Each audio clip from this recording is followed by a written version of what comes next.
Good evening, everyone, and I call this meeting to order.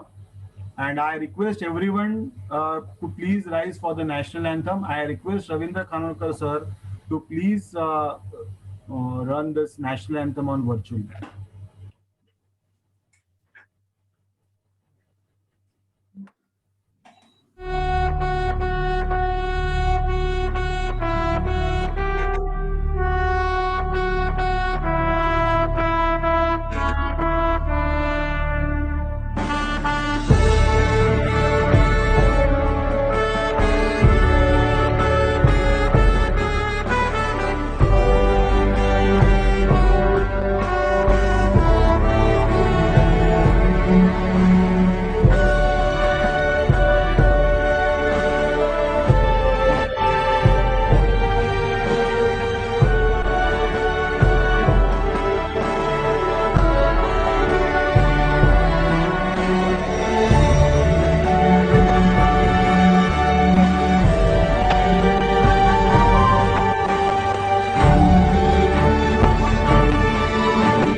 Bharat माता की जय। Thank you. Thank you. I think, President, please go ahead. yes. Thank you. Thank you, Khanolkar ji. This is ये मेरे लिए कुछ अलग वाकया है because this is I thought in person हम लोग ये सोलन में करेंगे, लेकिन ठीक है हम लोग वर्चुअल में मिल रहे हैं और विवेक भारती जी का जिस तरह से सहयोग है और हमारे कुछ दोस्त जैसे वीरेंद्र अग्रवाल जी भी उधर सोलन में बैठे हैं, तो इनके कारण हम लोग आज इस मीटिंग को हम लोग कंडक्ट कर रहे हैं. तो मैं सबको वेलकम करने के लिए विवेक भारती को विनंती करूंगा कि विवेक भारती जी आए हुए सभी लोगों का आप वेलकम करेंगे. Over to Vivek Bharati ji. Thank you sir, धन्यवाद बहुत बहुत सर. शुरुआत सर करूंगा 4 लाइनों से. वो खुद ही नाप लेते हैं बुलंदी आसमानों की, परिंदों को नहीं तालीम दी जाती उड़ानों की. महकना और महकाना तो काम खुशबू का, खुशबू नहीं मोहताज होती कद्रदानों की. So good evening, thank you to each and every one of you for being here virtually with us. Today I am pleased to welcome you all from the depth of my heart. As you all know that it's a very tough time for us due to pandemic, and we cannot go outside to celebrate anything. But rightly said, अगर आप कुछ सोच सकते हैं तो यकीन मानिए आप उसे कर भी सकते हैं. That's why we are here to celebrate World Environment Day virtually. So again, good evening to all. Heartfelt welcome to the online discussion, and I would like to welcome, मतलब तहे दिल से जो मैं वेलकम करूंगा डॉक्टर एस.के. भारद्वाज जी का, जिन्होंने बिल्कुल ही शॉर्ट नोटिस पे, मतलब मैंने कल शाम को ही बात की थी, कल शाम को क्या कल दिन में फोन किया, नंबर लिया, तो उस वक्त मतलब ये था कि शेड्यूल बिजी था. मैंने कहा सर शाम को 7 से 8 है, कोई इतना, तो कहते कोई नहीं, वो एग्री कर गए. मतलब धन्यवाद sir, thank you very much and welcome again sir, most welcome all, please. Thank you sir. Thank you Vivek ji. And for the going forward as per हमारे रोटरी के प्रोटोकॉल के हिसाब से हमारे लास्ट जीबीएम के मिनट्स हमारी, क्योंकि ये ज्वाइंट मीटिंग है और रोटरी क्लब सोलन सिटी और रोटरी क्लब डोंबिवली की, तो मैं रिक्वेस्ट करूंगा, आज हमारे रोटरी के सेक्रेटरी रमाकांत यादव जी नहीं हैं यहाँ पे अटेंड, क्योंकि उनको वो कोविड हॉस्पिटल के डॉक्टर होने के कारण लेकिन हमारे साथ हमारे TRF के चेयर मनोज कुलकर्णी सर है। On behalf of our secretary मैं मनोज कुलकर्णी को रिक्वेस्ट करूंगा कि GBM लास्ट GBM के मिनट्स पढ़े। Over to Manoj Kulkarni sir. Thank you, President Sanjeev. I'll take a minute to talk about what was discussed during last GBM. It was conducted on 28th May, and we discussed 4 topics. One was upcoming project, second was district grant updates, the third one was our special program Mentor Plus. So we had 2 updates about it, and then we discussed Rotary membership dues and action related to it. Thank you, President Sanjeev, and back to you. Thank you. और मैं request करूंगा अपने राजीव शर्मा जी से, जो Solan city के secretaries है, क्योंकि मैं आज विवेक जी से ये अपॉर्चुनिटी मेरे पास है कि ये जनरली विवेक जी राजीव शर्मा जी को बोलते हैं, लेकिन आज मेरे पास ये बहुत बड़ी अपॉर्चुनिटी है कि मैं रिक्वेस्ट करूंगा राजीव शर्मा जी को कि Rotary Club of Solan city का, क्योंकि ये उनका हक है, लेकिन मैं वो राजीव शर्मा जी को रिक्वेस्ट करूंगा कि सोलन सिटी का लास्ट GBM के मिनट्स पढ़े। Over to Rajiv Sharma ji. धन्यवाद सर, आपका बहुत धन्यवाद, आपने अपॉर्चुनिटी दी। तो ये एक्चुअली मेरा ज्यादा पुराना रोटरी के साथ संबंध नहीं है, 1-2 साल से मैं जुड़ा हूँ। तो इट वाज फर्स्ट ईयर कि मैं कुछ कर सकूं, कुछ सीख सकूं, आप जैसे अच्छे लोगों का गाइडेंस पा सकूं। पर अनफॉर्चुनेटली सिचुएशंस कुछ ऐसी होगी कि हम ज्यादा कुछ कर नहीं पाए। जैसे हमारा क्लब है, क्लब में भी हमारा कुछ ज्यादा बड़ा क्लब भी नहीं है, तो करना तो बहुत कुछ चाहते थे, पर अनफॉर्चुनेटली जैसे आप समझते ही हैं, तो कुछ कर नहीं पाए। लास्ट मीटिंग में हमने डिसाइड किया था कि हम जैसे मेडिकल कैंप्स लगाएंगे। मेडिकल कैंप्स के लिए हमें परमिशन नहीं मिल पाई। फिर ब्लड डोनेशंस की कैंप के, क्योंकि बहुत सारे हॉस्पिटल से रिक्वायरमेंट आ रही थी कि ब्लड की कमी हो रही है, तो वो भी हमें नहीं पाई। एक हमने बहुत अच्छा प्रोजेक्ट डिसाइड किया था कि अभी एक गवर्नमेंट की नई पॉलिसी आ रही है एजुकेशन के बारे में, एजुकेशन पॉलिसी है, तो हमने कुछ प्रोफेशनल्स के साथ टाई अप करके हमने कुछ डिसाइड किया था कि कुछ एक गांव के जो इंटीरियर्स में जो स्कूल हैं, वहां पे हम जाके कुछ उनको बच्चों को गाइड करेंगे कि आगे क्या अपॉर्चुनिटी है और किस लाइन में हम जा सकते हैं और क्या क्या उसके पर्सपेक्टिव है। अनफॉर्चुनेटली स्कूल भी बंद हो गए, तो ज्यादा कुछ कर नहीं पाए। और हम ये उम्मीद करेंगे जो हमारे आने वाले प्रधान जी हैं, मिस्टर कमल यादव जी, सेक्रेटरी वर्मा जी, वो जरूर करेंगे और हम उनका बिल्कुल साथ देंगे जी। और ये मेरे लिए बहुत ही सौभाग्य की बात है जी, अपने मधु जी अग्रवाल साहब, अपने विवेक जी, उन्होंने अपॉर्चुनिटी दी आप जैसे सब लोगों से मिलने के लिए। सर और भी अपॉर्चुनिटीज मिलेंगी जिससे जो हम करना चाहते थे वो जरूर करेंगे सर। Thank you. और मैं जरूर चाहूंगा कि सर अगली बार जरूर जो मीटिंग ये है वो अगली बार सोलन में प्रॉपर हो sir. Thank you sir. Thank you sir. यहाँ पे हमारे साथ हमारे अगले साल की प्रेसिडेंट भी यहाँ पे है, Ulka Sawla. We are very used to it coming to Solan, तो Ulka Sawla is also joined us, so definitely we will make sure that next year let's see कैसे हालात बनते हैं। And on the same note I just want to ask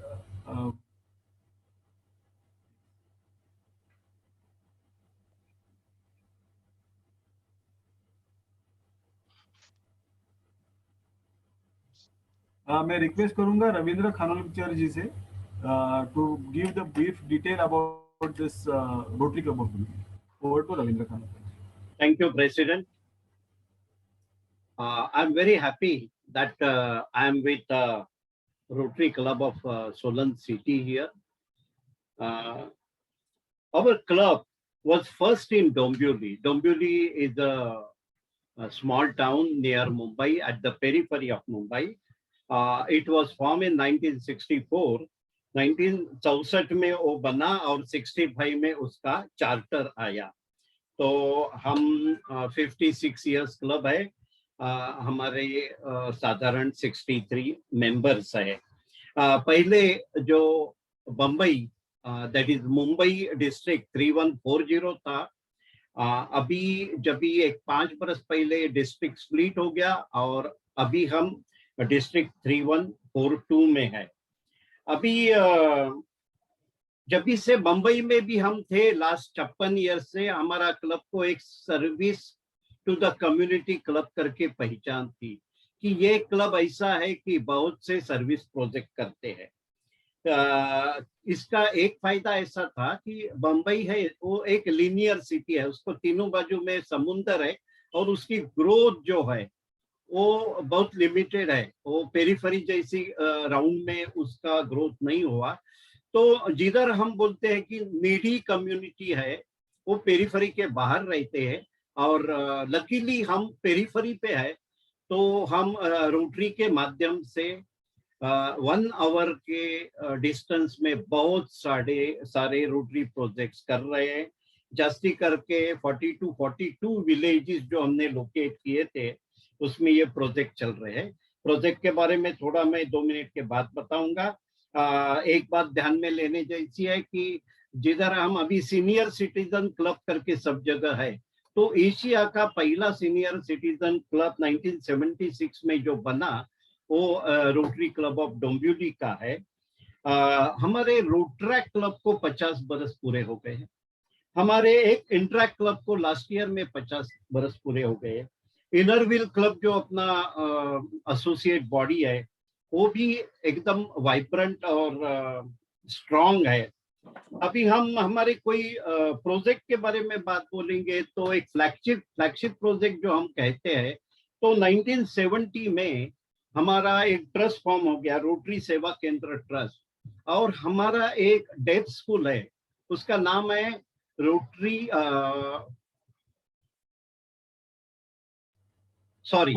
def school. और उसमें बच्चे मतलब junior KG से लेके 10वीं तक और आगे कॉलेज हमने 5 बरस पहले से शुरू किया। टोटल 300 से 320 दरमियान के बच्चे स्टूडेंट्स हमारे पास पढ़ते हैं। हमारा ट्रस्ट का बहुत बड़ा मेहनत है उसमें, क्योंकि करीबन 50 के दरमियान हमारे एक्स पास स्टूडेंट रेलवेज में, बैंक में और गवर्नमेंट ऑफिस में है। उसका मेन कारण ऐसा है कि हमारे 3 प्रकार के स्टूडेंट्स टीचर्स रहते हैं, normal teaching, special teaching and 1 teacher for English teaching. तो ये थोड़ा हमारा क्लब का एक फ्लैगशिप प्रोजेक्ट बताया। क्लब में 1988 में हमने कैटरैक्ट का बड़ा मूवमेंट शुरू किया था। हर बरस में 200, 250, 250 कैटरैक्ट ऑपरेशन कैंप लगा के 8 दिन में करते थे। अभी भी 100-150 कैटरैक्ट का हमारा रूटीन चालू है। 8 गांव के लिए एक बड़ा पॉन्ड बनाया था, ड्रिंकिंग वाटर के लिए बहुत गांव में काम किया है। मेडिकल कैंप हमारा स्पेशलिटी है, बड़े बड़े medical camp, 5-6 general practitioners, 1 skin specialist, 1 MD physician, ऐसे स्पेशलिस्ट लेके, और साथ में ECG है, हीमोग्लोबिन है, शुगर है, और 500-600 लोगों को चेक करना। वैसे 3 से 4 कैंप हम बरस में करते थे। अभी राजू शर्मा ने कैंप का बात किया, तो राजू जी मैं आप एक बात बताना चाहूंगा जो हमारी खोज है, क्योंकि हम ब्लड डोनेशन कैंप जब ये बनाया था 8-10 बरस पहले, तभी हमने नोटिस किया कि 130 लड़की कॉलेज की, SNTT कॉलेज की लड़की डोनेशन करने के लिए तैयार थी। फिर भी उस दिन हम सिर्फ 38 बॉटल्स ले सके, क्योंकि बाकी सब जो लड़की थी कॉलेज की, जो दूर दूर से रूरल प्लेस से आती है, उनको हीमोग्लोबिन कम था। तो तभी हमारे क्लब के एक जो सीनियर है डॉक्टर शिराली, उन्होंने वो 2 रात सोए नहीं, तीसरी रात मुझे बुलाया और बोला हम MBBS में एक मेथड सीखे थे हीमोग्लोबिन कलर मैचिंग सिस्टम से करने का, और उसके बाद हर मेडिकल कैंप में हमने वो कलर मैचिंग का हीमोग्लोबिन शुरू किया। वो रूरल के लिए एक हमारी नवी खोज है, उसने बहुत बड़ा काम किया। हम लड़की के यानी 14 बरस के ऊपर की लड़की और लेडीज को हीमोग्लोबिन पे काम कर सकते हैं। वैसे बहुत से प्रोजेक्ट है। एक ऑर्फनेज हम बहुत बरस से उसको सपोर्ट कर रहे हैं। अभी ये बरस का बात थोड़ा करता हूँ। हम पेंडेमिक बोलते हैं, और प्रेसिडेंट और उसका टीम ने क्या किया। संजीव तांबे अपने सामने है, फिर मुझे बहुत गर्व हो रहा है कि आज मैं संजीव तांबे का इधर उल्लेख करूं, क्योंकि प्रोजेक्ट फिजिकल और वर्चुअल टोटल प्रोजेक्ट 87 तो क्रॉस किया है, मुझे मालूम नहीं ये 31 तारीख का मिडनाइट तक 12 बजे तक प्रोजेक्ट करते रहेंगे। और noticeable projects not only for the project से, आप देखो ना कि हैप्पी स्कूल एक बड़ा काम जिसमें कंस्ट्रक्शन, कलर, बेंचेस के साथ पूरा काम हो रहा है। 10 से 12 स्कूल को लाइब्रेरीज देना चालू है। स्कॉलरशिप बच्चों के लिए ये बरस में नवा शुरू किया है। कंप्यूटर लैब हमारे डेफ स्कूल को देने का है। डिस्ट्रिक्ट प्रोजेक्ट का उल्लेख किया सेक्रेटरी अनाउंसमेंट में। ग्लोबल प्रोजेक्ट का काम चालू है। तो और आपको मालूम है अपना एक 12 स्टेट्स का 12 क्लब का फ्लैग एक्सचेंज प्रोजेक्ट हुआ था। वैसे एक इंटरनेशनल जिसको ई Raila for the road tractors किया, उसमें 7 कंट्री से very important and leading personality थी। 6 लोगों के लेक्चर्स थे और सब बच्चों को एजुकेशन के लिए क्या क्या है बाहर अपॉर्चुनिटीज और जॉब के लिए है। मेंटर प्लस का बात हो गया, मेंटर प्लस 1 और मेंटर प्लस 2 हुआ। तो मुझे ये लिस्ट बहुत बड़ी है, मैं उसमें जास्ती टाइम नहीं लेता हूँ। फिर हम 3 chairs to my president and his team. Thank you sir. ही इज सर बात झालं I don't know, 87 से ये। सर आपला 2 मिनिटातच थांबवा सर, आपल्याला अजून कार्यक्रम पुढे न्यायचा आहे। Thank you sir, thank you Khanolkar sir. आपला क्लब 56 वर्ष आहे and we know that this is thank you Khanolkar sir, and this say we are just giving this why we are part of this, because हमें लगता है कि सोलन सिटी के club जैसे आपके साथ धुरंधर लोग हैं, वैसे हमारा भी बहुत लीगेसी बहुत बड़ी है। और इसके वजह से हम लोग जैसे खानोलकर साहब जैसे लोगों के वजह से मैं भी इस साल ये कार्य कर सका हूँ। This is also the fact. तो मैं इसी पॉइंट पे ये, क्योंकि हम लोग जब भी प्रोजेक्ट करते हैं, इस साल भी हम लोगों ने पैंडेमिक में प्रोजेक्ट किए, जब भी पैसा खड़ा करने की बात आती है तो लोग पैसा देते हैं, हम सिर्फ मांगते नहीं। ये मैंने देखा, सिर्फ पैसा मांगना पड़ता है, सिर्फ मांगने की प्रोसीजर थोड़ी सी अलग होती है। This is the process. हम लोग आगे जाते हैं और मैं रिक्वेस्ट करूंगा कि Rotary Club of Solan city के रोहित भट्टू सर को, तो please give the detail about this Rotary Club of Solan city. Over to Rohit Bhattu sir. Hello. Yes. हाँ, good evening everyone. Rotarian Kulkarni ji, Rotarian Tambe ji, Rotarian Ulka Sawla ji, Rotarian Sunita ji, Manish ji, Kulkarni ji, Bharat ji, मेरे सोलन क्लब से वीरेंद्र जी, भारती जी, कमल जी, राजीव जी, सबका स्वागत है। आपके साथ बड़ा अच्छा लगा ये वर्चुअल मीटिंग में, लेकिन बड़ा अच्छा लगता है जी। ये भी बिल्कुल नया क्लब है, रोटरी क्लब सोलन सिटी बिल्कुल नया क्लब है। आपने देखा होगा जब हम कोई प्लांट करते हैं ना, उसके आसपास फेंसिंग कर देते हैं जब शुरू में प्लांट लगाते हैं। तो अभी शुरू का प्लांट है ये 2017 में ये बिल्ट हुआ है, तो इसको भी प्लांट में इसमें चारों तरफ फेंसिंग है। ये जिनके नाम मैंने लिए सारे फेंसिंग है, स्ट्रॉन्ग फेंसिंग चाहिए अभी, तो इसको बिल्डअप कर रहे हैं। सिर्फ ये 1 साल से हम कोविड के कारण, ये 1.5 साल हो गया, नहीं कोई भी प्रोजेक्ट कर पा रहे फील्ड में जाके। वैसे एक्टिविटीज में हमारा क्लब नंबर 1 पे, ऐसा कुछ नहीं है, लेकिन अच्छे लोग हैं सभी हमारे रोटेरियंस, बड़े खिलते हुए रोटेरियन है, क्योंकि रोटेक्ट से रोटरी बने हैं। रोटरी में रोटेक्ट से आए हैं तो नेचुरली उसका बहुत बड़ा बेनिफिट एक मिलता है उसके। हमारी कोशिश है सबके साथ मिलके हम जो पीछे जो काम छूट गए हैं, भारती जी से, राजीव जी ने अभी बताया, उसको पूरा करेंगे।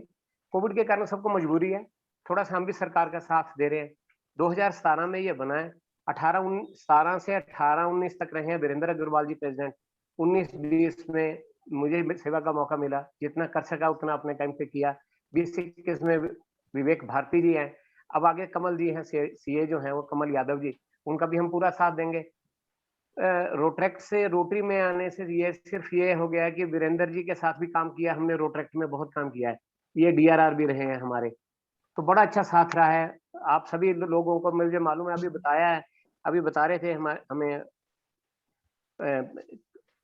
खनोलकर साहब अभी थोड़ी देर पहले बता रहे थे कि वो भी रोट्रैक्ट से आए हैं। तो रोट्रैक्ट से रोटरी में आने का एक बहुत बड़ा मकसद है।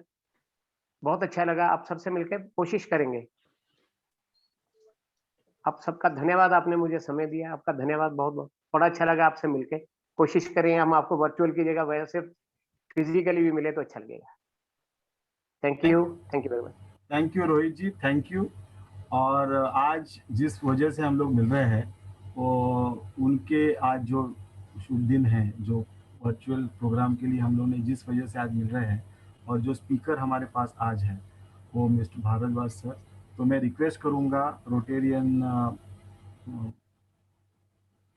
कमल यादव जी से to please introduce our today's chief guest, Mr. Bhargava sir. Over to Yadav sir. Good evening, sir. Good evening, all everyone. Good evening. So, मैं प्रोफेसर साहब का कुछ वर्ड्स में एक्सप्लेन करना तो बहुत मुश्किल है, पर मैं कोशिश करूंगा कि छोटी सी अपनी सिर्फ उसके अंदर भारद्वाज साहब की सारी उपलब्धियों को बता सकूं। Professor S.K. Bhardwaj is heading the Department of Environmental Science, Dr. Y.S. Parmar, University of Horticulture and Forestry, Nauni, Solan. He is engaged in management of natural resources like soil and water under changing environment situation. He is actively engaged in teaching environmental science course to postgraduate students and in soil and water and air pollution monitoring studies, assessment of climate changes, impact on ecosystem services. He guided more than 23 MSc and PhD students. He made scientific contribution in the field of environmental science as well in soil science and water management. He organized many national level seminars and meetings on various aspects of environmental science, presently handling more than 8 projects like NICER, urban solid and waste management, assessment of air pollution, etc. He is involved in IMD project of Gramin Krishi Mausam Seva of IMD. Handle research project of various funding agency like FIST, DST, ICAR, NATP, and RKVY. Evaluate various watershed project of the state. He undertaken international training on R&D in irrigation and fertigations in controlled environment at Israel. Possess more than 23-year experience in teaching, research, and extension activity in the field of soil science and water management and environmental science. He author or co-author more than 105 research paper in national and international journals of repute. Published more than 15 conceptual articles in national level newspaper and magazine. Edited more than 8 books and presented 15 research paper in national and international conferences. Delivered lectures in national and international conference, serving as a reviewer of many international journals. Acted as a paper settler for different university, board, and public service commission. These are the few glimpses of our speakers. We are proud such speakers in our state. Thanks to Mr. Bhardwaj ji to join us. Thank you. I request Bharadwaj ji to please give your experience sharing and please give your knowledge, please. Over to Bharadwaj ji.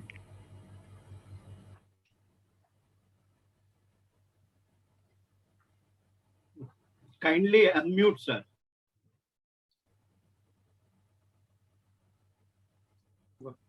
Okay. Sorry. So thank you very much, Kamal Yadav ji. At the outset, I thank Vivek Bharti ji, who has made me to be here to share your experiences since you are working for the society. So I am very much proud today that I am here with you and sharing positive energy which you are just imparting to the society in your respective areas. So I thank Vivek Bharti ji for inviting me. I am also thankful to Rajiv Sharma ji, the secretary of this club over here at Solan, and of course Sanjeev Tambe ji, who is from Dombivli, Maharashtra, and all the distinguished Rotarian for working in their field. So good evening to all. Today, as you all know, that we are celebrating World Environment Day. Am I audible? Yes. मैं थोड़ा सा बताना चाहूंगा कि जो हम environment day celebrate करते हैं, this is just to remind us और that what are our responsibility and what are our roles towards maintaining, conserving our environment, and how to use our natural resources which are being given to us free of cost, and what are our duties, where we that in which proportion we should take those natural resources. As you know that from the nature, अगर हम देखें अपने वातावरण से हम free of cost कई चीजें लेते हैं जिसका हमें पता भी नहीं होगा. Free air, pure water, and pure air, and lot of many things which we are getting from nature. Food we are getting from nature, and even we are getting good atmosphere for meditation, and that is being provided by the nature to us. And even the climate which we are now experiencing, that there is a change in the climate. So climate regulation is automatically done by the nature, by the environment, by the ecosystem. And the raw material which we are getting from the nature, that is responsible for making various medicines. जो हम जब हम बीमार होते हैं तो वहां से हमें तभी मिलती है, जो रॉ मटेरियल भी हमारा नेचर से आता है. तो बोलने का मतलब कि nature is giving us lot many things, and without nature our life is not possible on this planet. But the irony is that unfortunately I can say that we are not respecting the services which are being provided by the ecosystem, by the nature to us. And that is the reason that we are now facing the various disasters like COVID-19 pandemic.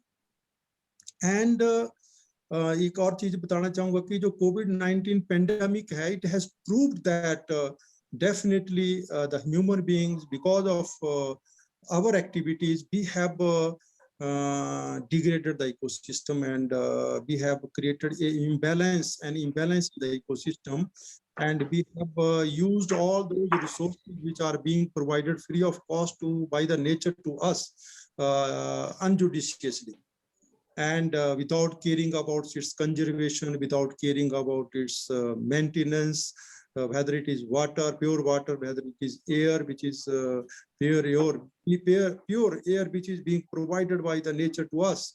So the example is the situation at Delhi. You know, Delhi is the worst city as far as air pollution is concerned.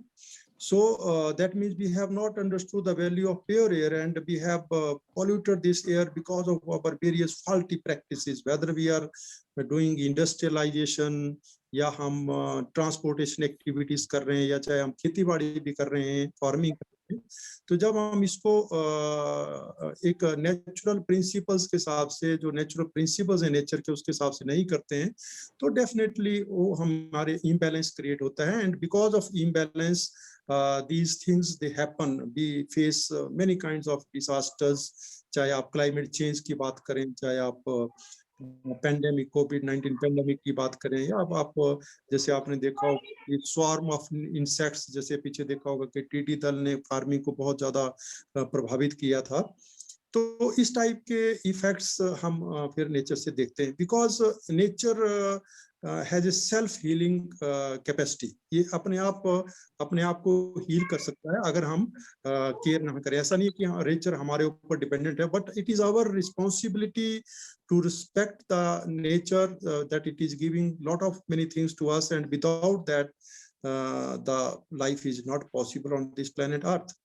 एक मैं थोड़ा सा आपको climate change के बारे में बताना चाहता हूँ कि देखो नेचर ने हमें बड़ा अच्छा एक कंफर्टेबल क्लाइमेट इस प्लेनेट अर्थ पे दिया है. बट और नेचर ने ये क्लाइमेट जो हमें बनाया, ये ऐसे नहीं बनाया, इसमें कई चीजें, कई गैसेस हमें दी है, जिसकी वजह से हमारा जो क्लाइमेट है, ये हमारा कंफर्टेबल लिवेबल क्लाइमेट हमारे अर्थ पे है. जैसा कि मैं बताऊं आपको, जो ग्रीन हाउस गैसेज हैं, जिनकी वजह से हम आज बोल रहे हैं कि green house gases they are responsible for climate change. तो ये ग्रीन हाउस गैसेज नेचर ने हमें ऑलरेडी दी हैं, पर नेचर ने ये ग्रीन हाउस गैसेज जो दी है हमें एक प्रोपोर्शन में दी है. अगर हम देखें दूसरी गैसेज को, जैसे हमारे एटमॉस्फेयर में नाइट्रोजन 78% के करीब है, ऑक्सीजन 21% के करीब है, और कार्बन डाइऑक्साइड जो ग्रीन हाउस गैस बोलते हैं उसको बहुत ही कम है. तो ये जो ग्रीन हाउस गैसेज हैं, दे आर लेस देन 1%. जो टोटल गैसेज हैं, अगर नाइट्रोजन ऑक्सीजन को मिला के देखें तो ये बहुत कम है, मतलब 1% से कम है.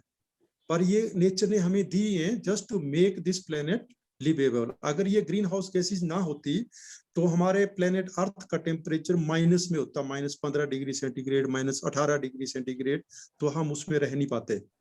पर नेचर ने हमें इसलिए दी ताकि हमारा जो टेम्परेचर है वो लगभग ऑन एन एवरेज जो है पूरे प्लेनेट का 15 डिग्री सेंटीग्रेड के पास हो, ताकि उसमें हम कंफर्टेबली रह सकें। तो हमने क्या किया, because of our lifestyle, because of our industrialization, या आप अर्बनाइजेशन की बात कर लें, या आप फार्मिंग की बात कर लें, या आप ट्रांसपोर्टेशन एक्टिविटी की बात कर लें, या चाहे आप टूरिज्म एक्टिविटी की बात करें, हम टूरिस्ट बन के जाते हैं। तो हमने क्या किया कि हमने because of our activities we have enhanced these greenhouse gases जो नेचर ने 1% से कम दी थी, हमने इसको 1% से ज्यादा बढ़ा दिया। अब इनकी ग्रीन हाउस गैसेज की नेचर है कि वार्मिंग कॉज करनी, तो जब इनकी कंसंट्रेशन हम बढ़ा देंगे तो वार्मिंग डेफिनेटली होगी उसमें एटमॉस्फेयर में, जो कि हो रहा है। तो हमने क्या किया, ग्रीन हाउस गैसेज की मात्रा को बढ़ा दिया जो नेचर ने हमें कम करके दी थी। अब now we are facing that music of climate change, जिसकी वजह से सारी ये सिचुएशन जो है आप देख रहे हैं, फार्मिंग भी अफेक्टेड है और नई नई बीमारियां आ रही हैं। बिकॉज ये जो अब नया क्लाइमेट हमारा आ रहा है, इससे जो कई जो डिसीज कॉजिंग ऑर्गेनिजम्स हैं, जो माइक्रो ऑर्गेनिज्म जिनके डिसीजेज होते हैं, उनकी पॉपुलेशन बढ़ने के लिए एक फेवरेबल सा एटमॉस्फेयर बन गया है।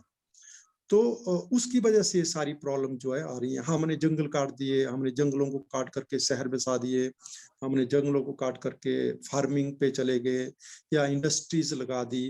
तो जो हमारे पेड़ पौधे थे, जो हमारा एक कार्बन को सिक्वेस्ट्रेशन का काम करते थे, कि अगर ज्यादा कार्बन हो जाए तो उसको बैलेंस में रखना, तो एटमॉस्फेयर से कार्बन लेकर के उसका बायोमास बनाना, उसका फूड के काम में, हम जैसे फूड खाते हैं कार्बन डाइऑक्साइड से बनती है, जो कार्बन डाइऑक्साइड से बायोमास बनता है, तो वो एक साइकिल था। तो उस साइकिल को हमने डिस्टर्ब कर दिया और वो जो ग्रीन हाउस गैसेज है हमने बढ़ा दी। और हमारा जो वातावरण है वो, जैसे हम देखते हैं कि जब हम धूप के टाइम, मतलब समर में अगर हम देखेंगे, जब गाड़ी में एंटर करते हैं, तो अगर आपका एसी नहीं होगा तो आपका एकदम गर्म टेम्परेचर हो जाता है। तो उस टाइप का इफेक्ट जो है वो हमारा एक एटमॉस्फेयर में ये क्रिएट हो रहा है, क्योंकि इन ग्रीन हाउस गैसेज ने एक अम्ब्रेला सा हमारे आसमान में बना दिया है, जो हमारी रेडिएशन या जो वापस स्पेस में जानी थी उनको रोक दिया है, और दे आर कॉजिंग वार्मिंग। और इस तरह से क्लाइमेट चेंज को हम फेस कर रहे हैं। तो क्लाइमेट चेंज ऐसा नहीं है कि हमारी फार्मिंग को इफेक्ट कर रहा है, ये सारे नेचुरल रिसोर्सेज को हमारे वाटर सोर्सेज की कमी हो सकती है, कई जगह फ्लड्स आ सकते हैं, कई जगह इतना टेम्परेचर डाउन जा सकता है कि all the system that will disturb. And जो नया सिस्टम क्रिएट होगा वो that can enhance many diseases, many disasters they may come, flooding हो सकती है, क्लाउड बर्स्ट हम देखते हैं हिमाचल में, क्लाउड बर्स्ट इवेंट्स बढ़ रही हैं। अगर आप देखें हीलिंग की इवेंट्स बढ़ रही हैं और अनसीजनल रेन्स हो रही हैं। और अगर हम विंटर्स की बात करें तो winters they are becoming more warmer. तो कई क्रॉप्स को, जैसे एप्पल की बात करें, हिमाचल में एप्पल बहुत फेमस है, तो वार्मिंग की वजह से जो एप्पल को एक पर्टिकुलर ठंड हमें सर्दियों में चाहिए होती है, that is not there. And apple production को भी एक प्रॉब्लम हो रही है। तो जो हमारी अच्छी वैरायटीज पहले होती थी, रॉयल हुआ, गोल्डन हुआ, स्टैंडर्ड वैरायटीज होती थी, तो वो अब हायर रीचेस पे होने शुरू होगी। तो ये क्लाइमेट चेंज की वजह से जो डाइवर्सिटी हमारी कम हो रही है, उस वजह से कई प्रॉब्लम्स जो है आ सकती हैं। ऐसा नहीं कि आज सेब सोलन में हो रहा है, कल को मान लो अगर क्लाइमेट बढ़ जाता है, टेम्परेचर बढ़ जाता है, तो वो शिमला में होगा, और शिमला में जब टेम्परेचर और बढ़ जाएगा तो किन्नौर की तरफ चला जाएगा। पर इसका एंड नहीं है, जब किन्नौर में टेम्परेचर बढ़ेगा तो किन्नौर से आगे कोई जगह नहीं है, लाहौल स्पीति से आगे कोई जगह नहीं, देन वो जो स्पीसीज, पर्टिकुलर स्पीसीज, वो आपका एक्सटिंक्ट हो जाएगा।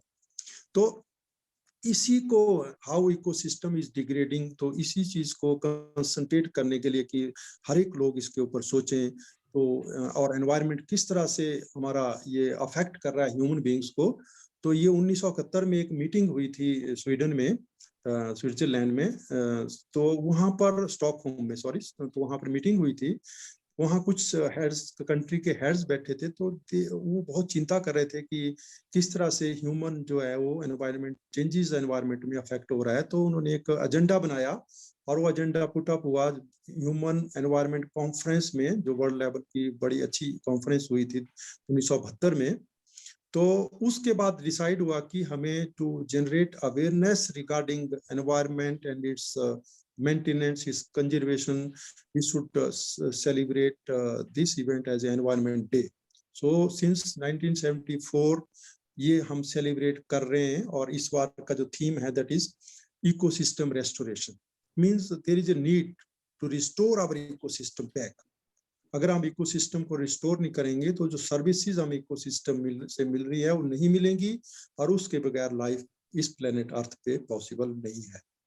तो उस टाइम भी चिंता ऐसी हुई कि अगर इस तरह से एनवायरनमेंट डिग्रेड होता रहेगा तो हमारे पास तो एक ही प्लेनेट अर्थ है, हम कहीं और तो जा नहीं सकते। तो the only planet earth was the first theme, जो सबसे पहला जो एनवायरनमेंट डे सेलिब्रेट किया था। तो आज हम पहुंच गए हैं कि आज हमें इकोसिस्टम रेस्टोरेशन की बात करनी पड़ रही है, जो कि मैं कहूंगा कि जो हमारा पेंडेमिक आजकल है, इसने हमें ये प्रूव कर दिया कि डेफिनेटली हमने इकोसिस्टम में ऐसे इरिवर्सिबल चेंजेस कर दिए जिनकी वजह से हम ऐसी गंभीर परिस्थितियों में आज पहुंच गए हैं। और अगर आप देखेंगे तो एक इनविजिबल सा माइक्रो ऑर्गेनिज्म है जो दिख तो रहा नहीं, पर उसने सारे संसार को एक हेल्पलेस कर दिया है। तो इस टाइप की चेंजेस और ना बढ़े, इसलिए विश्व लेवल पे सारे देश चिंता कर रहे हैं। क्लाइमेट चेंज की अगर आप देखेंगे तो हर साल लगभग मोर देन 140 कंट्रीज पार्टिसिपेट करते हैं, वो डेलिब्रेट करते हैं, डिस्कस करते हैं कि कैसे कैसे क्लाइमेट चेंज हो रहा है, कितना किस कंट्री में हो रहा है, और हमें कैसे कैसे ग्रीन हाउसेस को रिड्यूस करना है, और टारगेट फिक्स कर रहे हैं कि कितना हमने ग्रीनरी क्रिएट करनी है, कितने फॉरेस्ट हमने और लगाने, ताकि हम जो है इस प्लेनेट अर्थ को बचा सके। और इसी तरह से एक यूनाइटेड नेशन असेंबली ने एक नया प्रोग्राम शुरू किया जो एक दशक तक चलेगा, एक डिकेड तक चलेगा, that is beginning from this year, that is 2021, that is ecosystem restoration. So इस गंभीरता को समझते हुए जो हमारी डेंजरस सिचुएशन है डिसास्टर्स की, तो ये निर्णय लिया गया है, और it is starting from this year, और ये 2030 तक एंड होना है। तो इसमें इकोसिस्टम रेस्टोरेशन के ऊपर मैं बताना चाहूंगा कि आपको वर्ल्ड हेल्थ ऑर्गेनाइजेशन भी इसमें पार्टिसिपेट कर रही है, फूड एग्रीकल्चर ऑर्गेनाइजेशन जो वर्ल्ड लेवल की ऑर्गेनाइजेशंस हैं वो इसमें पार्टिसिपेट कर रही हैं। तो इसको ये दिखाता है कि कितनी डेंजरस सिचुएशन हमारी इस प्लेनेट अर्थ पे हो चुकी है। तो हमें अब जरूरत है कि इस इकोसिस्टम को, इस नेचुरल सिस्टम को हमें रिस्टोर करना है। एंड मैं तो कहूंगा कि हमें इंडिविजुअल लेवल पे काम करने की जरूरत है। And I am fortunate enough today with you people, you are working for the society, you know the environment, good quality environment, economy, this हमारा जो अर्थव्यवस्था है, इकोनॉमी जो है और सोसाइटी जो है, दे आर इंटरलिंक्ड। अगर एनवायरनमेंट जो है आपका पोल्यूटेड होगा, एनवायरनमेंट हमारा क्लीन नहीं होगा, एनवायरनमेंट हमारा हेल्दी नहीं होगा, तो हमारा जो अर्थव्यवस्था है वो भी शटर हो सकती है, और हमारा जो सोसाइटी है वो भी हमारी सस्टेन नहीं होगी। तो since you are working in the society, आपका क्लब सोसाइटी के लिए काम कर रहा है, तो मुझे आज बहुत खुशी हुई कि आप इस काम में, तो मैं समझूंगा कि इकोसिस्टम रेस्टोरेशन में तो आप बहुत अपना योगदान दे सकते हैं। बिकॉज हमें इकोसिस्टम जो है, स्लोगन भी है इस वर्ल्ड एनवायरनमेंट डे का, कि हमें रीइमेजिन करना पड़ेगा, क्योंकि अब सिचुएशंस बिल्कुल बदल गई हैं। कुछ चीजें ऐसी हो गई हैं, जैसे आप चाहे एयर पोल्यूशन लें, चाहे वाटर पोल्यूशन लें, चाहे हम सॉइल पोल्यूशन लें, चाहे हम नॉइज पोल्यूशन लें, इस टाइप की सिचुएशंस, चाहे हम क्लाइमेट चेंज की बात करें, चाहे हम डिफरेंट डिजास्टर्स की बात करें, कि कुछ ऐसी चेंजेस हमने इकोसिस्टम में, नेचर में कर दी हैं कि उनको रिवर्स करना बहुत जरूरी है, उनको हाल्ट करना बहुत जरूरी है। तो हमें अब टाइम है कि हमें रीइमेजिन करना है नया ecosystem with changing scenario, and हमने एक नया सिस्टम बना करके इस इकोसिस्टम को हील करना है, so that we can save ourself. हम किसी और के लिए काम नहीं कर रहे हैं, हमें अपने आप को ही सेव करना है, इसलिए हमें इकोसिस्टम को बचाना है। तो चाहे हम फार्मिंग कर रहे हैं, फार्मिंग में भी हमें इस तरह से एक्टिविटीज अपनी करनी है ताकि हम जो नेचुरल प्रिंसिपल्स हैं उनसे डेविएट ना हो। चाहे हम पानी इरिगेट कर रहे हैं, या चाहे हम पानी सप्लाई कर रहे हैं, चाहे हम पानी यूज कर रहे हैं डेली, चाहे अपने टॉयलेट में, चाहे हम बाथरूम में जा रहे हैं या वॉशरूम में जा रहे हैं, तो हमें वाटर इस तरह से यूज करना है कि हम वाटर को पॉल्यूट ना करें, ज्यादा पानी यूज ना करें, बिकॉज नेचर जो हमें दे रहा है वो नेचर में सबके लिए, केवल एक आदमी के लिए नहीं है, सबके लिए है। और एक साइकिल है, अगर हम उस साइकिल को तोड़ेंगे, एक्सेसिव यूज से हम उसको करेंगे तो डेफिनेटली उसमें इम्बैलेंस आएगा। एंड नेचर में इम्बैलेंस आएगा तो नेचर जो है रिएक्ट बैक भी करता है। मैं थोड़ा सा बताना चाहूंगा कि देखो, पहले हमारे जंगलों में हम क्या करते थे कि अच्छा घास हो तो उसके लिए जंगल में चलो झाड़ियां जला दी, आग लगा दी ताकि अच्छा घास आए, जो एक अंधविश्वास है। तो क्या हुआ कि जब हमने उसमें जला करके जंगलों को जलाया, तो अब अगर आप विवेक भारती जी होंगे, राजीव शर्मा जी होंगे, हम हिमाचल में जैसे आप लोअर एरिया में देखेंगे तो हमारे जंगलों में इतना एंटेना कैमरा हो गया, वह पूरा कवर कर लिया उसमें, वो इतना खतरनाक वीड है कि अब कोई घास नहीं है वहां। तो बोलने का मतलब कि नेचर रिएक्ट बैक भी करती है, और अगर नेचर रिएक्ट बैक करती है तो ये डिसास्टर्स आते हैं। इसलिए हमें बहुत ही प्रिकॉशन के साथ, बहुत ही अच्छे ढंग से नेचर को हमें नर्चर करना पड़ेगा, तभी हम इस प्लेनेट अर्थ पे बच सकेंगे। और मेरा तो ये भी मानना है कि हमें हर एक लेवल पे एजुकेशन देनी है, अवेयरनेस क्रिएट करनी है कि कौन कौन से रिसोर्सेज हम नेचर से ले रहे हैं और how to maintain those resources so that we can conserve this planet earth for future. और इकोसिस्टम रेस्टोरेशन तो हमें इसलिए भी करना है कि जो डाइवर्सिटी हमें नेचर ने दी है, जिससे हमें चाहे मेडिसिन का रॉ मटेरियल है, चाहे कोई भी एक्टिविटी है, उसको मेंटेन करना है। क्योंकि हमारा प्लेनेट अर्थ ये नहीं बोलता कि आपका एक भी स्पीसीज है वो यहाँ से खत्म होना चाहिए, बिकॉज एवरी सिस्टम, चाहे छोटे से छोटा माइक्रो ऑर्गेनिज्म जो है, उसका रोल है सिस्टम में। अगर हम अपने बॉडी पार्ट को ही देखेंगे तो हमारे बॉडी में कई ट्रिलियन सेल्स हैं, और उन सेल्स में कुछ आपके डिसीज कॉजिंग ऑर्गेनिजम्स भी होंगे, कुछ ऐसे ऑर्गेनिजम्स भी होंगे जो डिसीज के साथ फाइट कर रहे हैं। तो एक अपने अंदर में एक यूनिवर्स है, अगर हम उसको समझें, and we don't know everything about that universe. चाहे हम बोलें कि हम बड़े साइंटिस्ट हो गए या कुछ हो गया, so that universe is making a balance in the system. तो जिस दिन वो बैलेंस खराब होता है, चाहे हमारा बॉडी है, चाहे हमारा आउटसाइड नेचर है, तो हमारे जो है उसमें डिसीजेज आना शुरू होती हैं, मीन्स उसमें आपकी ईजनेस खत्म हो जाती है। तो फिर ये प्रॉब्लम्स हमारी शुरू होती हैं, चाहे क्लाइमेट चेंज है, चाहे दूसरे डिसास्टर्स हैं। तो इसलिए रोटरी क्लब जो एक बहुत ही समाज के लिए काम कर रहा है, तो मैं तो समझूंगा चाहे हम अर्बन एरियाज में काम कर रहे हैं, we can work for urban greening. Urban में प्लांटेशन की बात हम कर सकते हैं, ग्रीन बेल्ट डेवलपमेंट की बात कर सकते हैं, हम सॉलिड वेस्ट मैनेजमेंट की हम बात कर सकते हैं, जिससे बहुत ज़्यादा प्रॉब्लम्स जो आ रही हैं। और जो भी हमारे हाउस होल्ड वेस्ट निकलता है उसकी रिसाइकलिंग की हम बात कर सकते हैं। एंड मैं तो मानूंगा कि हम कोलैबोरेट भी कर सकते हैं कि मेरी सर्विसेज अगर कहीं इस इकोसिस्टम रेस्टोरेशन में जैसे आपके एक्टिविटीज जो रहती हैं तो हम जॉइंटली कर सकते हैं। तो इसके साथ ही बहुत बहुत धन्यवाद आपका, और we can have questions so that we can discuss this matter in detail. Thank you so much. Thank you for inviting me. Thank you Satish Bhardwaj ji.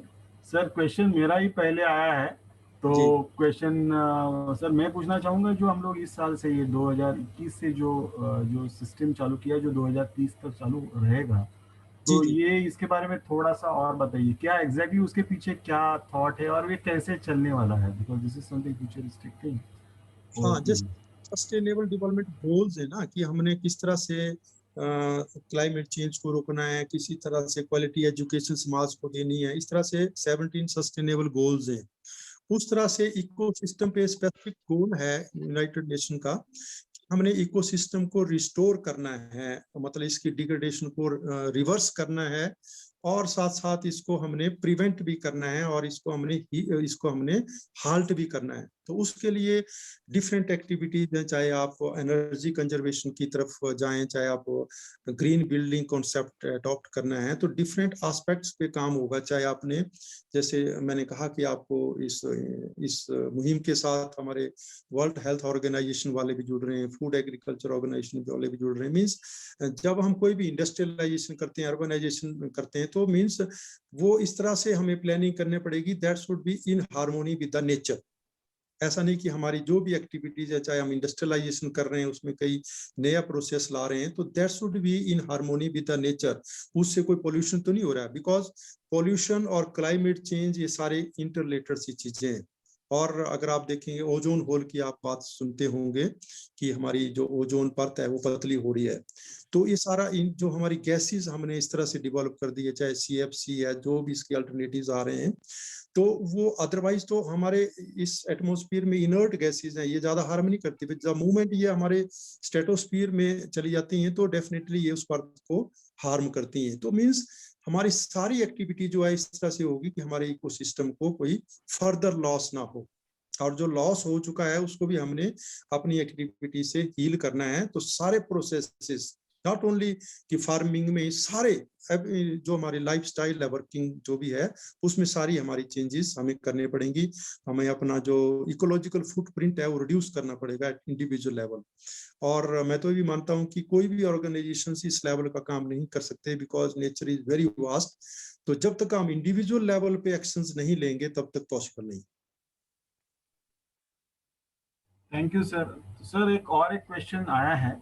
Ji. Question ये है सर, ये हम लोग जिस तरह से एक्टिविटी कर रहे हैं आज के तारीख में, अलग अलग लेवल पे मोटिवेट करना है या फिर लोगों को पेड़ लगाने के लिए बोला, ये सफिशिएंट है या फिर इंडिया के लेवल पे और क्या करना चाहना मिस होना चाहिए, और इन द सेम टाइम कि ऐसा ओवरऑल इंडिया का पिक्चर कहाँ पे जा रहा है? बिकॉज हम लोग, आप क्योंकि आप इसी क्षेत्र से काफी गवर्नमेंट ऑफ इंडिया के साथ भी आप काम कर रहे हैं, तो हमारा इंडिया कहाँ है ये सब बातें में? ओवरऑल वर्ल्ड में हम लोग कहाँ हैं? जो हम लोग बात तो बहुत कर रहे हैं, असल में कहाँ है हम लोग? देखो, इंडिया वर्ल्ड लेवल पे जैसे ग्रीन हाउस गैसेस की बात करें तो हम अगर हम पर कैपिटा प्रोडक्शन की बात करेंगे, एमिशन की बात करेंगे, तो हम बहुत नीचे हैं। पर जब हमारी पॉपुलेशन होती है तो हमारी पॉपुलेशन के हिसाब से हम थोड़ा ऊपर लेवल पे चले जाते हैं। तो बोलने का मतलब कि हमें प्लांट, जैसे आपने कहा कि प्लांटेशन से ही काम नहीं चलेगा, प्लांटेशन तो एक एस्पेक्ट है, वो तो हमें करना ही है, पर हर एक लेवल पे, चाहे आप वाटर यूज कर रहे हैं उस लेवल पे भी हमें वाटर कम से कम एफिशिएंटली यूज करना है। हमें इंडस्ट्रीज लेवल पे इस तरह से प्रोसेसेस में चेंज करनी पड़ेगी। जैसे आप देखे होंगे कि आप 4 स्टार 5 स्टार वॉशिंग मशीन्स आ रही हैं ताकि उसमें मिनिमम एनर्जी यूज हो, मिनिमम वाटर यूज हो, तो उन प्रोसेसेस में भी हमें चेंज करनी पड़ेगी। और अगर आप देखेंगे कि दूसरे जो भी हैं, चाहे आप एनर्जी कंजर्वेशन की बात हो, चाहे आप फार्मिंग में बात करें कि जैसे हम पेस्टिसाइड यूज करते हैं, फर्टिलाइजर यूज करते हैं, तो हमें फार्मिंग भी इस तरह से करनी है कि हमें मिनिमम फर्टिलाइजर्स, केमिकल्स फार्मिंग में ऐड करने पड़े, क्योंकि जितने आप ज्यादा सिंथेटिक केमिकल्स ज्यादा यूज करेंगे तो they are manufactured in the factories. तो फैक्ट्रीज में मैन्युफैक्चर करने के लिए fuel gases, fossil fuel gases लगती हैं, सॉरी फॉसिल फ्यूल लगता है, तो उससे हमारी जो है ज्यादा से ज्यादा ग्रीन हाउस गैसेस एमिट होती हैं, और they are the culprit for climate change, और पोल्यूशन उनसे गैसेस से होता है। तो हमें सोलर एनर्जी पे जाना पड़ेगा, विंड एनर्जी पे जाना पड़ेगा, और ग्रीन बिल्डिंग कॉन्सेप्ट हमें अडॉप्ट करना पड़ेगा, so that at every level the conservation of energy is there, conservation of water is there, and reduction of greenhouse gases is there, and reduction of pollution is there, whether it is soil pollution, water pollution, air pollution, noise pollution, हर एक corner में हमें इसको करना पड़ेगा। जैसे मैंने बात कराई थी, चाहे हम टूरिस्ट बन के जा रहे हैं, हम टूरिज्म करते, तो हमें एक रिस्पॉन्सिबल टूरिस्ट बन के जाना पड़ेगा, so that we don't disturb the nature where we are visiting. उसको हमें एक रिस्पॉन्सिबल टूरिस्ट की तरह उसको हमने करना है। जब हम वहाँ पर, जैसे हम देखते हैं हिमाचल में भी कई बार जहाँ पर टूरिस्ट एरियाज हैं वहाँ पर बहुत ज्यादा प्लास्टिक और बहुत ज्यादा वेस्ट इकट्ठा हो जाता है, तो वो सारी चीजों पे हमें कंट्रोल करना है। हमें इंडिविजुअल लेवल पे इसको हर एक, जैसे मतलब जो भी हम यूज करते हैं, इवन के हम खाना खाते हैं, we should not waste the food, क्योंकि फूड को प्रोड्यूस करने के लिए बहुत सारा वाटर लगता है, बहुत वाटर कंज्यूम होता है जब हम इरिगेशन देते हैं, एनर्जी लगती है। तो जब हम एक मतलब उसको फूड को भी एक अच्छे बैलेंस्ड प्रोपोर्शन में करें, उसको वेस्ट नहीं करें, then we are just contributing for the nature. तो इस टाइप की हर एक सिस्टम में हमें चाहिए, हमें अपना लाइफस्टाइल बदलना पड़ेगा। चाहे हम चाहे हम सब्जी प्रयोग में खरीद रहे हैं बाजार से, तो हमें वी शुड प्रेफर दैट जो इंडिजिनस जो लोकल वेजिटेबल है, वी शुड परचेज दैट। क्योंकि अगर मान लो हम सोलन में सब्जी तैयार करते हैं और पहले हम उसको चंडीगढ़ भेजते हैं, फिर चंडीगढ़ से दोबारा सोलन आती है, फिर हम उसको परचेज करते हैं, तो कितनी ट्रांसपोर्टेशन लगी, और जब ट्रांसपोर्टेशन में कितनी फॉसिल फ्यूल यूज होता है, कितनी गैसेस उससे एमिट होंगी। तो जब हम इंडिजिनस चीजें यूज करेंगे तो हम कहीं ना कहीं इस चेन को तोड़ते हैं और हम एक नेचर को जो है वो मतलब नर्चर करते हैं। Thank you, sir. Anyone is having any question? I believe मैंने questions कोई chat box पे नहीं और कोई question नहीं दिख रहे हैं, but इसमें और एक question कमल यादव जी ने पूछा है, sir, explain watershed projects, how villagers got benefit from government or state government. अच्छा देखो, वाटरशेड प्रोजेक्ट, वाटरशेड क्या है, जैसे हमारा मान लो कोई नाला है, कोई खड्ड है, कोई रिवर है, तो उसको जो भी एरिया, पूरा एरिया जो एक उसको पानी सप्लाई कर रहा है, जहां से उसको पानी का सोर्स है, तो वो पूरा एरिया, वो पूरा जियोलॉजिकल एरिया जो है, जियोग्राफिकल एरिया जो है, उसको वाटरशेड बोलते हैं। It is a defined hydrological unit, जो पूरा एरिया उसको जहां जहां से पानी कंट्रीब्यूट हो रहा है एक पर्टिकुलर रिवर को, पर्टिकुलर नाला को, या पर्टिकुलर जिसको हम खड्ड बोलते हैं उसको, तो पूरा सिस्टम जो है हमारा वाटरशेड है।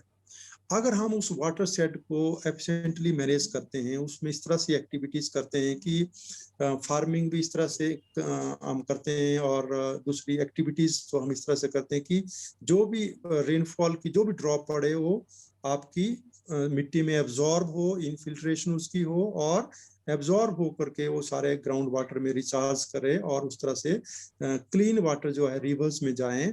तो उस तरह से हम पूरे सिस्टम को मैनेज कर सकते हैं। तो इसलिए वाटरशेड का कॉन्सेप्ट आया कि हमें वाटरशेड लेवल पे ही कंजर्वेशन करनी है, ताकि हमारी जो है मिनिमम सॉइल इरोजन हो, minimum loss of the nutrients, जो जमीन में न्यूट्रिएंट्स होते हैं जिससे जमीन की फर्टिलिटी होती है, उर्वरा शक्ति होती है, तो वो सारी मेंटेनेंस के लिए वाटरशेड मैनेजमेंट का कॉन्सेप्ट दिया है।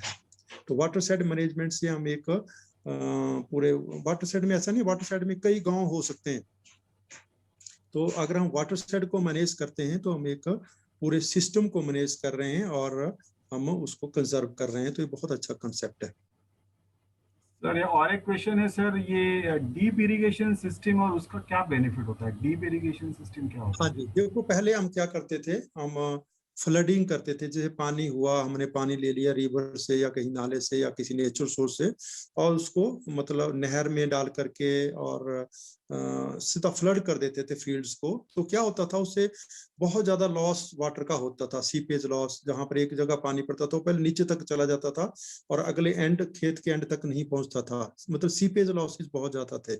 फिर जब हम ओपन में पानी छोड़ते थे, उसके कुछ इवेपोरेशन लॉसेस हो जाते थे। तो मतलब हम जैसे मान लो हम एक 100 लीटर पानी से अगर मान लो हम किसी पर्टिकुलर एरिया को सिंचित करना है, तो वो हमारा जो है बड़े कम एरिया को हम सिंचित कर पाते थे।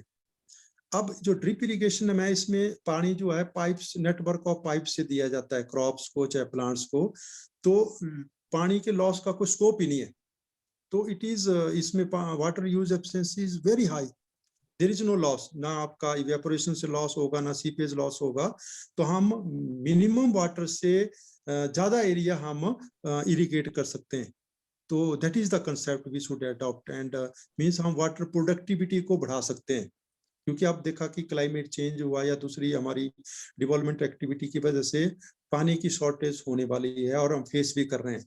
तो अगर हम पानी की प्रोडक्टिविटी को बढ़ा देंगे तो डेफिनेटली हम उसका बेनिफिट लेंगे। मतलब मिनिमम पानी से ज्यादा एरिया को सिंचित करना और ज्यादा उसकी यूटिलिटी को हमने लेना है। तो उसी कॉन्सेप्ट पे ड्रिप इरिगेशन है। तो ड्रिप इरिगेशन जो है, इसमें जो लॉसेस को कम करते हुए डायरेक्टली पानी जो है वो सीधा प्लांट के रूट जोन में जाता है, तो there is no scope for loss of water. जितना पानी पौधे को चाहिए उतना उसको मिलेगा, जो नहीं चाहिए वो आपका दूसरे पौधे को चला जाएगा। तो हम मिनिमम पानी से ज्यादा एरिया को सिंचाई दे सकते हैं, तो ये बहुत अच्छा सिस्टम है। Sir Khanolkar sir, you want to ask some question? बोलो खानोलकर सर। हाँ सर, एक इम्पोर्टेंट क्वेश्चन ऐसा लगता है, एक 10-15 बरस पहले हम डिस्कस करते थे कि एडवांस कंट्रीज इतना पोल्यूशन करते हैं फिर भी वो प्रेशर डेवलपिंग कंट्रीज में लाते थे। एक एस्पेक्ट हो गया, because you work on the international level. और दूसरा, हमारे with in country, basically in the cities, high societies wasting lot of water, और रूरल में जिधर पानी नहीं है, जिधर हम पहुंचते काम करते, उधर कितना भी पानी जाएगा तो वेस्ट होने वाला नहीं है। तो ये दो contrast, develop countries and high society, उसमें थोड़ा हाईलाइट करिए। देखो जी, जो शहर में रह रहा है, जैसे दिल्ली में रह रहा है, बॉम्बे में रह रहा है, पानी मान लो आपका कंट्री साइड एरिया से आ रहा है, उनको कोई पता नहीं है पानी कहाँ से आ रहा है। अब तो हमारी ऐसी समाज हो गया हुआ, जो हमारी नई जनरेशन है, उसके बाथटब उसमें बाथरूम में लगा हुआ, उसको नहीं पता पानी कहाँ से आ रहा है। He is using water lavishly.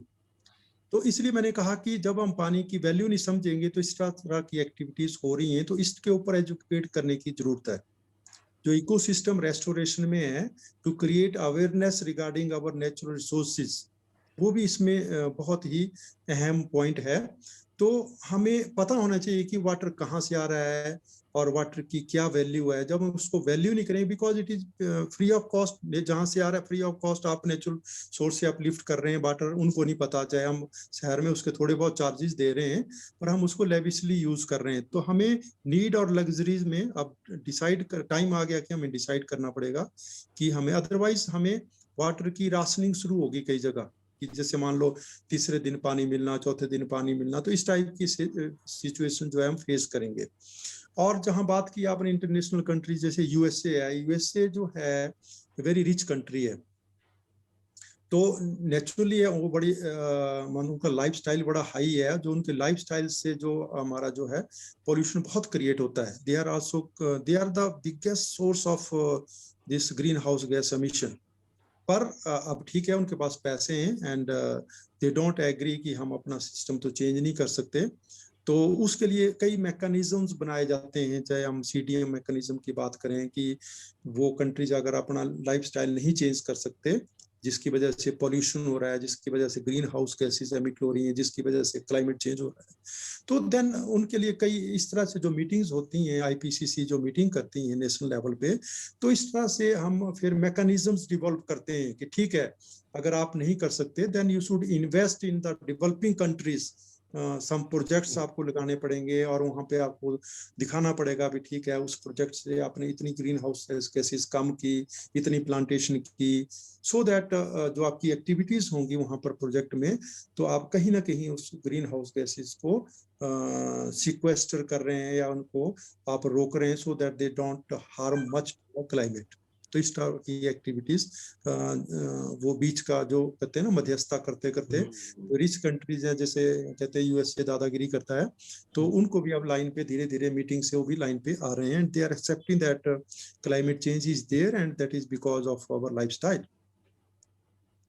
Thank you sir. Sir एक थोड़ा सा अलग क्वेश्चन है, आप नॉन यूनिवर्सिटी से है सर, ये नॉन यूनिवर्सिटी में देयर इज से अगर 2 हफ्ते 3 हफ्ते, जैसे हमारे जैसे हम लोग तो मुंबई से महाराष्ट्र से हैं, अगर ये टेरेस गार्डन, किचन गार्डन, ये हम लोग ने सब सुना है, हम लोग यूट्यूब पे देखते हैं, तो इससे वाटर भी सेव होता है, कंजर्व होता है, लेकिन इसकी ट्रेनिंग नॉन यूनिवर्सिटी में होती है या फिर कहीं पे और होती है, जो आप जिसको सजेस्ट कर सकते हैं कि यहाँ से आप सिटी के लोगों को ट्रेन करें, या कुछ इसके बारे में कुछ आप बता सकते हैं? हाँ, इसके हम जॉइंटली, मैंने पहले भी कहा था कि सिंस आप तो सोसाइटी के लिए काम कर रहे हैं, जब मैं सुन रहा था आपकी प्रोग्रेस मुझे बहुत अच्छा लगा, तो इसके ऊपर हम कर सकते हैं काम। हमारी ट्रेनिंग्स चलती हैं, हमारी यूनिवर्सिटी के 3 रोल हैं। We are providing teaching to the students, and we are conducting research, and we are also disseminating the technology which has been developed in the laboratories. तो जो हमारा dissemination of technology वाला wing है, तो that is involved for this purpose only, और हम इस तरह की trainings जो हैं वो प्लान कर सकते हैं। और मैं तो आपको इनवाइट करूंगा कि जब कभी भी आप विवेक भारती जी के पास या सोलन राजीव शर्मा जी के पास आए तो मेरे पास जरूर आए यूनिवर्सिटी में, तो हम इन प्रोजेक्ट्स के ऊपर काम कर सकते हैं। क्योंकि हमने भी सुना है sir, university, non university is India I think largest forest university if I am not mistaken. हाँ जी, we are the special university in the horticulture and forestry field. हमारी एशिया में उस टाइम जब बनी थी, फर्स्ट यूनिवर्सिटी थी जो इस एस्पेक्ट पे बनी थी, हॉर्टिकल्चर एंड फॉरेस्ट्री पे। तो हमारे स्टूडेंट्स, हमारे जो यहाँ से पास आउट हुए हैं, वो काफी पूरे वर्ल्ड में फैले हुए हैं। तो we are proud of this thing. ऐसे यूनिवर्सिटी से आप ये प्रोग्राम को आए हैं, ये हम लोग को बहुत खुशी हो रही है। एंड सर, आपकी हमारे विवेक भारती से हम लोग संपर्क में रहेंगे, क्योंकि इस तरह से ट्रेनिंग हम लोग लेना चाहेंगे आपसे। निश्चित रोटरी के साथ कोई कॉलेज के बच्चों को, या फिर ऐसा कोई कॉस्ट इफेक्टिव ट्रेनिंग या फिर ऑनलाइन ट्रेनिंग अगर आप कुछ चालू करते हैं इन नियर फ्यूचर, डेफिनेटली हम लोग आपका ये ट्रेनिंग प्रोग्राम्स भी अटेंड करना चाहेंगे और इसको प्रमोट भी करेंगे। बिकॉज हम लोग का रोटरी, रोट्रैक के साथ साथ पूरी, क्योंकि एक रोटरी एज अ होल, क्योंकि इसकी ज़रूरत है, ये हमें भी दिखता है, लेकिन इसके साथ साथ अगर आपके जैसे यूनिवर्सिटी से हमें कुछ अगर बैक एंड सपोर्ट मिलता है तो वो that will be more useful for in total. Sir, तो ये आपका जो ये ओवरऑल नॉलेज है, इसके लिए आपने जो टाइम निकाला, उसके वजह से हम लोग तहे दिल से आपका आभार मानते हैं। And for giving this vote of thanks, because rotary है, तो हम लोग ये आभार मानते हैं और हम लोग ये चाहते हैं कि हम लोग इन पर्सन आपको नहीं मिल रहे, लेकिन आपको जैसे हम लोग फ़ोन पे मिल रहे हैं, तो वैसे ही हम लोग आपको ऑनलाइन एक तोहफा आपका बाद में पहुंच जाएगा, जैसे ऑफलाइन जिसको हम लोग बोलते हैं। क्योंकि हम लोग हमारे ये काम होता है कि आपके साथ हम रूबरू हुए और आप समाज के लिए काम कर रहे हैं। एंड मुझे तो अच्छा लगा, पॉजिटिव एनर्जी मिली आपसे सबसे बात कर करके। तो अगर हम समाज के लिए काम करेंगे, डेफिनेटली हम इकोसिस्टम रेस्टोरेशन की बात कर रहे हैं, तो we are already in the line. तो आप लोग अच्छा काम कर रहे हैं। Thank you sir. और मैं for the vote of thanks I request Ulka for the vote of thanks. Over to Ulka. President elect Ulka साहब। Thank you so much Sanjeev. मैं थोड़ा इंग्लिश में ही बोलूँगी, keeping the protocol of Rotary. I think the teaching profession contributes more to the future of the society, as what we heard today Satish ji saying. Time spent among trees is never time wasted. One of the first conditions of happiness is that the link between man and nature should not be broken. Nothing is more beautiful than the loveliness of the woods. What's the use of a fine house if you haven't got a tolerable planet to put it on? A nation that destroys its soil destroys itself. Forests are the lungs of our land, purifying the air and giving fresh strength to our people. A big thank you to our today's speaker, Dr. Satish ji. Your knowledge is so vast. Thank you, Rohit ji and Ravindra Khanolkar ji, for introducing our clubs today. Thank you to Rotarian Kamal Yadav ji, who introduced our chief guest today for us. He actually told us about his qualifications, and Satish ji, you really got an excellent knowledge on your topic. Thank you to our technical team of Rotarian Khanolkar ji for this smooth functioning of the Zoom meeting. Thank you to Rajiv ji for arranging this program. Thank you to all the members of Rotary Club of Solan City and the Rotary Club of Dombivli for joining this very informative session on this environmental day. And a big thank you to Rotarian Sanjeev and Rotarian Vivek ji for giving me this opportunity to present myself. Thank you so much. Thank you, Ulka. Since there is Innerville President Shivika Gupta is also there, and she is yeah. Thank you so much, ma'am, to be present. I'm really sorry I was not aware. Thank you so much, ma'am, for being a part of this program today. Thank you. And because of this is even Rotaract Club of Dombivli members are also present, and our many friends from this India base, like Bharat is all the way from Andhra, is also the part of this program. So we think that making this world a better world for the future. So to make this thing happen, this is our interest. And going forward with our protocol, I just request uh, for the secretary announcement to Rotarian Rajiv Sharma ji for the secretarial announcement. Over to Rajiv Sharma ji for the secretarial announcement of the today's evening. Thank you doctor S के भारद्वाज जी, आपका जो ज्ञान था, मतलब आपके जो knowledge था, it was really very nice. कई बार हम लोग सोचते हैं कि यार थिंग्स आर सो इजी, बहुत इजी है, but it is a process. और मैं आपकी इस बात से बहुत सहमत हूँ कि ये जो इंडिविजुअल एक एजुकेशन की जरूरत है। और कई बार देख के खुशी भी होती है कि आजकल के बच्चे जो हैं, they are aware of this thing. गांव में चलो, जैसे महाराष्ट्र में, आई डोंट नो कि वहाँ की सिचुएशन क्या है, बट अभी में जैसे हम लोग गांव में देखते हैं, तो गांव में बहुत सारी चीजें हैं। जैसे हमारी पुरानी बावड़ियां होती थी, लोग उनको साफ कर रहे हैं। लोग जंगल में, जो जंगल की जो थोड़ी सी केयर करना शुरू की है। बच्चे आजकल बोलते हैं नहीं नहीं पापा पेड़ लगाने हैं। तो आई थिंक ये हमारे लिए एक बहुत पॉजिटिव चीज है और हम करेंगे। बाकी thank you for giving such A time, beautiful knowledge and everything. Thank you Sanjeev ji, thank you Vivek ji, thank you sir, thank you. Thank you Rajiv ji. I request from the Rotary Club of Dombivli side Manoj Kulkarni for the secretary.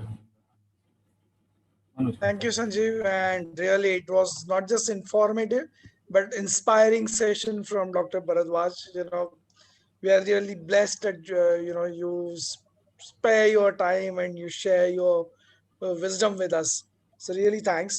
So I'll quickly call out people who celebrated their birthdays till 16 June. Rotarian Darshan Chedda celebrated his birthday on 1st June. Prasad Sawant, who is son of Dr. Praveen Sawant, will be celebrating his birthday on 7th June. Rotarian Dr. Amit Patankar will be celebrating his birthday on 12th June. Rotarians Pragati Mahalkar will be celebrating her birthday on 16th June. Rotarians Vrinda Paradkar will be celebrating her birthday on 16th June. Now I'll talk about wedding anniversary. Rotarian G. Ravi Shankar and Rotarians Usha will be celebrating their wedding anniversary on 1st June. They celebrated, sorry. Rotarian Milind Paradkar and Rotarians Vrinda celebrated their... Carry on. Okay, sure.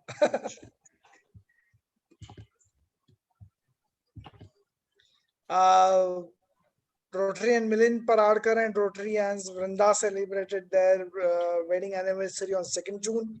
Rotarian Shripad Deshpande and Rotarian Smita celebrated their wedding anniversary on 2nd June. Rotarian Nitin Dhake and Rotarian Kavita Dhake celebrated their wedding anniversary on 3rd June. And Rotarian Deepak Pofle and Rotarian Nandini Pofle will be celebrating their wedding anniversary on 15th June. So that's all from me. Back to you, Sanjeev. Thank you, sir. And I thanks to everyone. And within a short notice, I thanks personally to Vivek Bharti sahab, because जिस तरह से ये छोटा सा लेकिन हमारा एक interaction का प्रोग्राम हुआ, बिकॉज जैसे भारद्वाज साहब भी आए, उसकी वजह से इसको प्रोग्राम को 4 चांद भी लग गया। और कुछ अलग ग्रीन गैस हाउस का जो कॉन्सेप्ट हमें बाकायदा, because even I am just typical understanding कि हमें सब आता है, लेकिन हमें काफ़ी कुछ सीखने की ज़रूरत है। और डेफिनेटली नौनी में आने के टाइम पे हम लोग 1-2 हफ्ते का ट्रेनिंग प्रोग्राम के हिसाब से अभी सोलन में आएंगे, तो 1-2 हफ्ते का सर के कॉलेज में एडमिशन लेके 1-2 हफ्ते या 3 हफ्ते का जो भी प्रोग्राम लेंगे, कुछ एक 2-5 स्टूडेंट्स के साथ एक training, because this is something which is we really to understand. और सिर्फ बात करने से नहीं होगा, कि कार्य करने के लिए हमें भी कुछ प्रॉपर ट्रेनिंग भी जरूरत पड़ेगी। बिकॉज जैसे वहाँ पे काफ़ी हद तक, जैसे Solan is I think well known city for I think for farming and poly house, specially for the poly house farming वहाँ पे बहुत ज़्यादा हो रही है। और मशरूम फार्मिंग मेरे ख्याल से वर्ल्ड में सबसे ज़्यादा ट्रेनिंग, और इंडिया में तो मशरूम फार्मिंग सोलन में बहुत ज़्यादा हो रही है। Such type of trainings to get the knowledge, I think definitely sir हम आपके पास आएंगे, और हम इन पर्सन मिलने के लिए बहुत आश्वस्त है कि आगे 6 महीने में क्या होता है, या फिर जैसे ही ये लॉकडाउन का अनलॉक पोजीशन आता है, definitely we are definitely going to come and meet you in person. Now, as per the Rotary protocol, I am now thanks everyone finally, and I thanks all this Rotary Club of Solan City members, presidents, and all the team, and Rotary Club of Dombivli, Rotary Club of Dombivli, and all the friends of Rotary Club. There again, I am thank you from my side, and I am officially call this meeting to order or adjourn. And this after this adjourning meeting, I think this is the time we can discuss. Unmute yourself